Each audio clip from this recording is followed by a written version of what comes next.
Jangan lupa like and subscribe ya guys. Selamat mendengarkan. Setelah menerima bantuan rahasia Xiao Yan dalam bentuk obat penyembuhan dalam jumlah besar, meskipun klan Xiao tidak mempublikasikan berita ini, mereka secara diam-diam sudah mulai mempersiapkan serangan balik mereka terhadap klan Jia Lai. Peristiwa yang terjadi di aula klan dirahasiakan oleh Xiao Zhan dan ketiga tetua. Segala sesuatu yang berhubungan dengan obat penyembuhan telah diklasifikasikan sebagai skala larangan tertinggi. Tak satu pun dari anggota klan yang bisa menyebutkan ini kepada orang luar. Jika ada yang membocorkan informasi, orang itu akan dihukum sesuai aturan marga. Seiring dengan keheningan keluarga Xiao, tingkah laku klan Jia Lai menjadi semakin arogan, menggunakan segala macam tipu muslihat dan bujukan tanpa hambatan untuk menarik semua pelanggan pasar keluarga Xiao. Bahkan dengan ini, Xiao Clan tetap diam. Melihat keluarga Xiao menonton dalam diam, beberapa pasukan kecil yang bersekutu dengan mereka menjadi kecewa dan juga mulai diam-diam bersiap untuk bergerak melindungi diri mereka sendiri. Dengan suasana yang sedikit lebih aneh dari biasanya, waktu 2 hari berlalu dengan tenang. Itu adalah hari lain dengan cuaca cerah yang cerah dan mempesona sementara pasar klan Jia Lai sepanas dan ramai seperti biasanya.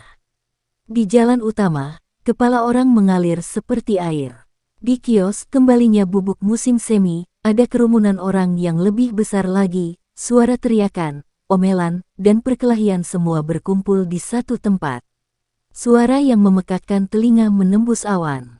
Di belakang konter obat berwarna coklat, seorang penjual obat dari klan Jia Lai sedang menyaksikan tentara bayaran yang bertengkar memperebutkan obat. Senyuman di wajahnya menunjukkan ekspresi sombong, tahu dia diuntungkan dengan menjadi satu-satunya pemasok obat. Jia Lai-ku adalah anggota inti dari klan Jia Lai dan bertanggung jawab atas pasar paling populer klan Jia Lai. Berdiri di lantai 2 aula resepsi, Jia Lai-ku melihat ke bawah dari atas ke jalan-jalan besar yang penuh sesak, wajahnya yang gemuk dan berminyak dipenuhi dengan senyum puas. Selama periode waktu ini, kembalinya bubuk musim semi telah terjual jauh lebih banyak dari perkiraan awal klan Jia Lai. Di bawah godaan besar untuk mendapatkan keuntungan, klan Jia Lai tidak lagi puas karena mereka memindahkan harga dari 100 emas menjadi 300 emas. Awalnya banyak tentara bayaran jijik dengan kenaikan harga, namun tidak ada pemasok lain untuk return of spring powder, sehingga mereka hanya bisa membuat keributan dan mengeluh sebentar sebelum dengan enggan menerima kenyataan ditipu. Jia Lai-ku dengan ringan menyenandungkan nada kecil saat matanya ditarik ke dalam garis dan dengan senang hati berkata, bahkan jika Anda tidak membeli, orang lain akan tetap membeli. Jia Lai-ku mengulurkan tangannya yang pendek dan gemuk untuk menghalangi sinar matahari, tidak dapat menahannya di depan gudang. Dia menyeka keringat di dahinya sambil menggerutu, sial, hari ini terlalu panas, sepertinya aku harus melepaskan keberanian malam ini untuk menenangkan diri. Touch, gadis muda yang terakhir kali sangat menyegarkan dan hidup. Saat dia mengingat ekstasi dari tempat terlarang itu, Jia Lai-ku dipenuhi dengan ketidaksabaran yang tak tertahankan, sekali lagi menyeka keringatnya. Kemudian alisnya tiba-tiba berkerut saat melihat gangguan di pintu masuk. Setengah jam setelah teriakan, beberapa pria kekar yang mengenakan pakaian tentara bayaran muncul di depan pintu masuk pasar klan Jia Lai. Mereka dengan kasar menerobos ke pasar, menabrak dan mendorong para penjaga. Dengan wajah riang, mereka mengangkat botol giok hijau di tangan mereka tinggi-tinggi ke udara saat mereka berteriak serempak, sejenak menekan kebisingan pasar. Klan Xiao juga menjual obat penyembuhan. Teriakan mereka yang menyatu menyebabkan pasar menjadi sunyi saat tatapan semua orang beralih ke sumber teriakan, kilatan pemahaman di mata mereka. Salah satu tentara bayaran kekar yang baru saja menerobos dengan tergesa-gesa melompat ke batu besar di dekatnya. Dengan suara kiang, dia menarik pedang di sisinya sebelum mengertakkan gigi saat dia menariknya ke lengannya, menarik garis darah segar. Mengangkat lengannya yang berlumuran darah agar dapat dilihat semua orang, Pria kekar itu memiringkan botol giok hijau di tangan lainnya saat cairan merah kental dan kental merah perlahan mengalir keluar untuk menutupi lukanya. Di bawah pengawasan orang banyak, cairan merah kental dan kental merah menyerbu luka. Sesaat kemudian, aliran darah yang sebelumnya melonjak melambat dan yang mengejutkan semua orang, darah sudah membeku membentuk lapisan tipis di atas luka. Di jalan utama, tatapan semua orang yang secara pribadi telah melihat pemandangan ini tiba-tiba menyala dengan penuh gairah. Efek keras yang cepat seperti ini penting untuk misi apapun. Ini adalah produk baru yang dijual oleh pasar klan Xiao yang disebut obat pembekuan darah. Tidak hanya lebih efektif, tapi harganya juga lebih rendah dari Spring of Return Powder, lebih dari setengahnya. Apa yang kalian tunggu-tunggu? Apakah Anda menikmati pemerasan seperti orang bodoh? Masih belum bubar, tentara bayaran kekar itu mengangkat botol giok saat dia membuka mulutnya dan tertawa dengan kejam.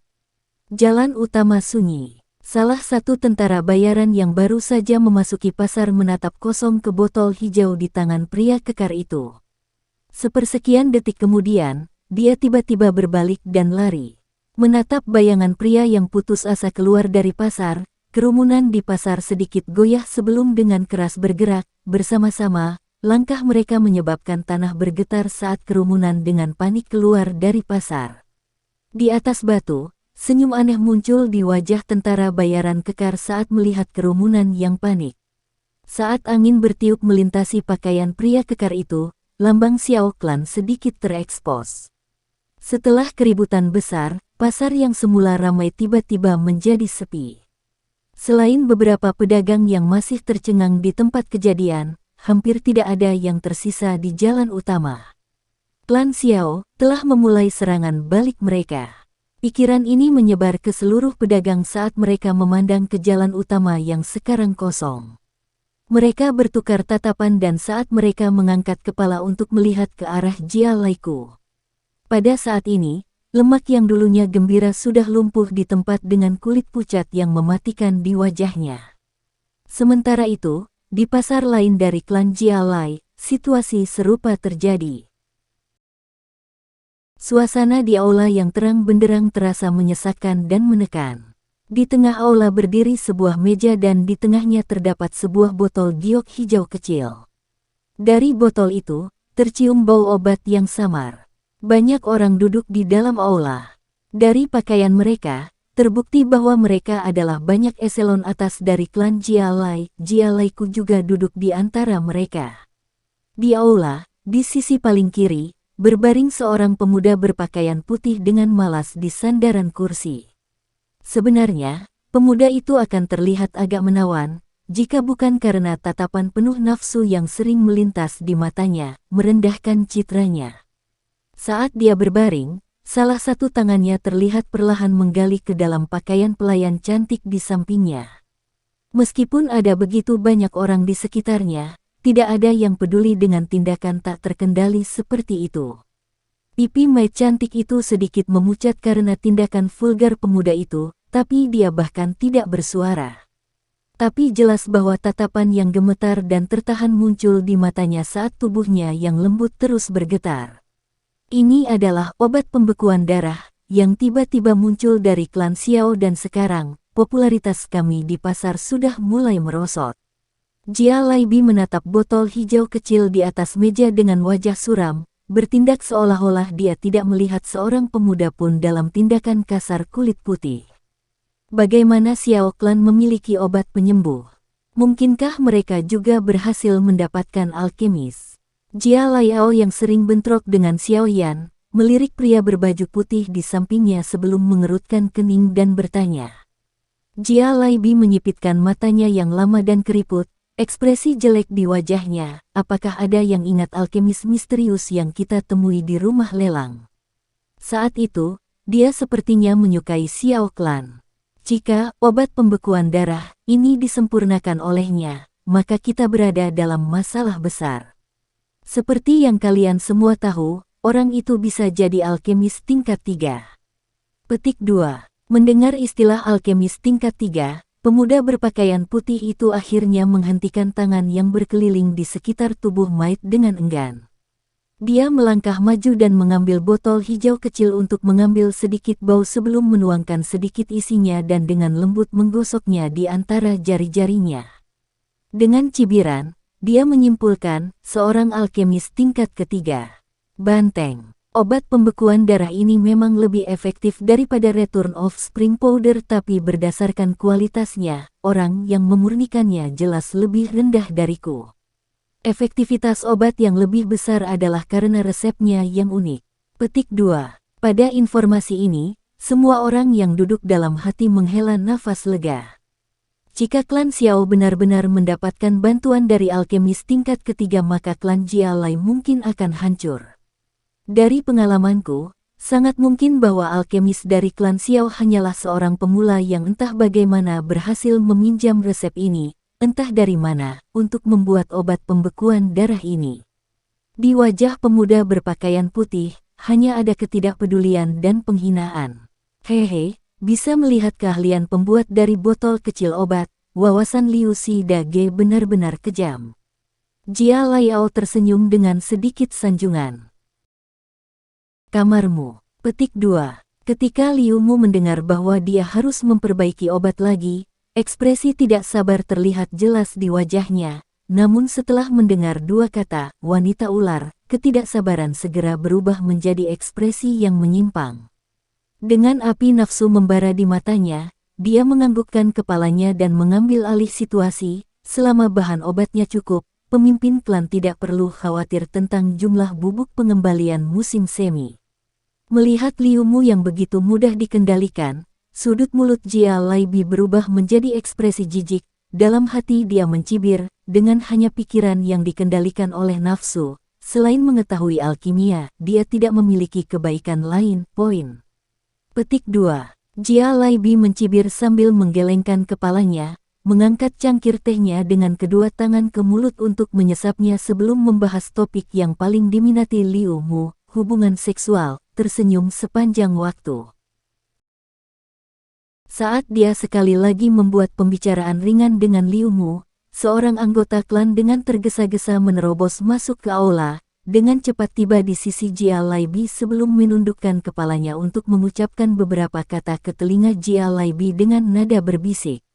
Dengan senyum di wajahnya, Jia Laibi mendengarkan laporan anggota klan. Sesaat kemudian, senyum di wajahnya menjadi kaku. Kaca, cangkir teh di tangannya tiba-tiba hancur menjadi debu dan teh bercampur menjadi satu saat mereka mengalir di tangannya, menetes ke lantai. Rumah lelang primer yang malang itu, benar-benar menggunakan tipuan seperti itu denganku.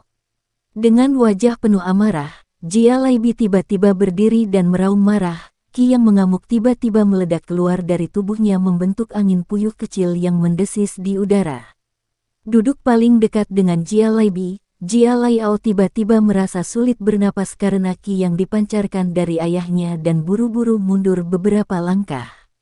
Dia dengan cemas berteriak, "Ayah!" Teriakan Jia Laiao memungkinkan kesadaran Jia Laibi kembali. Wajahnya sedikit berkedut sebelum dengan dingin duduk dan berkata, "Rumah lelang primer telah menolak untuk menjual bahan obat klan Jia Lai kami lagi."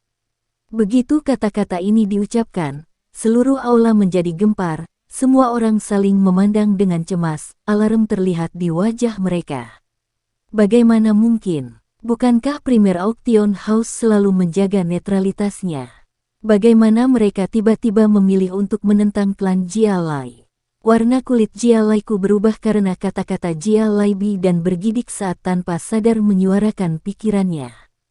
Jika ada cukup insentif, siapa yang akan mempertahankan netralitas mereka tanpa tujuan? Jia Laibi dengan dingin mendengus sebagai jawaban saat dia perlahan menghela nafas.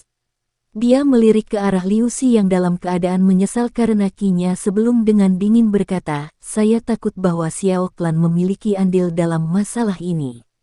Mereka seharusnya tidak memiliki kemampuan untuk menyebabkan rumah lelang primer menolak menjual bahan obat kepada kami, kan?" Jia Laiao bergumam, siapa yang tahu kondisi seperti apa yang mereka gunakan untuk memindahkan rumah lelang primer?" Jia Laibi mengelus wajahnya yang sudah tua dan tanpa tahu kenapa, perasaan tidak nyaman memenuhi hatinya. Apa yang bisa kita lakukan sekarang? Tanpa bahan medis yang cukup, stok Return of Spring Powder kami akan cepat habis. Pada saat itu, giliran kami untuk merasakan tontonan pasar yang kosong. Jia Laiku dengan cemas berkata. Jia Laibi menggertakkan giginya dan dengan dingin menjawab, ada beberapa toko bahan medis yang masih berdiri di sisi kita. Pertama-tama kirim orang untuk membeli semua bahan medis yang mereka miliki untuk menopang diri kita sendiri sebanyak mungkin selama periode waktu ini. Bahkan jika kita masih tidak dapat bertahan hidup, kemudian pergi ke kota-kota lain untuk membeli bahan-bahan medis dengan harga tinggi. Saya tidak percaya bahwa pengaruh klan Xiao akan mencapai kota-kota terdekat lainnya. Petik 2. Saat kata-kata itu keluar dari mulutnya, Jia Laibi mengambil cangkir teh lagi hanya untuk menyadari bahwa tangannya sedikit gemetar. Menelan seteguk air liur, Jia Laibi memiliki perasaan yang tidak dapat dijelaskan bahwa klan Jia Lai telah mengobarkan sesuatu yang seharusnya tidak pernah disentuh. Sekian dulu ya guys. Terima kasih sudah mendengarkan, bye-bye.